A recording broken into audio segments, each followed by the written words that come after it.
Maxwell Kila, Lord Crime ngayon na nagkonekta. Salubungin ang mga na ikaw ay matakay sa pagkalunod ng mga babo na hindi makasabay. Pinipilitan ang way na pinakamatataas. Lahat ang pababa ang pinakamalalakas. Sa pagbang pabalik-huwalik sa paan na tatlong makatang talagang malakas. Maxwell Kila, Lord Crime ngayon na nagkonekta. Salubungin ang mga na ikaw ay matakay sa pagkalunod ng mga babo na hindi makasabay. Pinipilitan ang way na pinakamatataas. Lahat ang pababa ang pinakamalalakas. Sa pagbang pabalik-huwalik sa paan na tatlong makatang talagang malakas. Oras na gustong sumagasang kalaburo sa amin na humarang.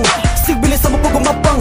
Oto-oto ka pa ba ng mga tintang ng magugulo sundalo? Hinilaluan ang kamay kamalain mo to ng mga paraan. Simulan ako paano bakit papalabotan ng mga patay. Kahit kailang hindi ba naman nanagamay. Alam mo naman malayo talaga pinakaiba ng bubota nga kaysa pinakamalalakas sa Pinas. Paano mo ako matatalang bilang ang pinapakita mo sa aking gilis at lakas ang mga kalatas. Panutungan, palaliman, palakasan, pabilisan, paistol mga balagtas. Pinalo sa isipan kahit kailang hindi mo kami magagapay. Sa narangin pabangin sa palapan ng sigisin sa atin mo. Nakasakas na profesyon na kami talang bubuso. Utak niya talaga naman tatanga-tanga. Ako ang Panginoon na dapat sa buhay gagawa ko ng krimen. Kailanman hindi mo na malulutas. Ito ang mga talatala aking pinaabot. Aking mga ipinapadaman na parabang apo na di mo na kanyang tigil ang takasan ng publino ng babaga ng babagaan naman. Pakinggan mo to, dos. Gusto ng mga barababala sa mga batang di ko nakalangan pa. Nalimang pa ito. Tres, akin ako din ibad. Akin na pinapataas. Sige subuko sa kanang takain. 4. Hindi makatataga ko wala nang kalakan kahit kailan hindi mo pa naman ang kayang gawin. Gusto nyo ng pampaslang pagkapantaktong na at asin hindi mo kaya gawin. Makinig ka.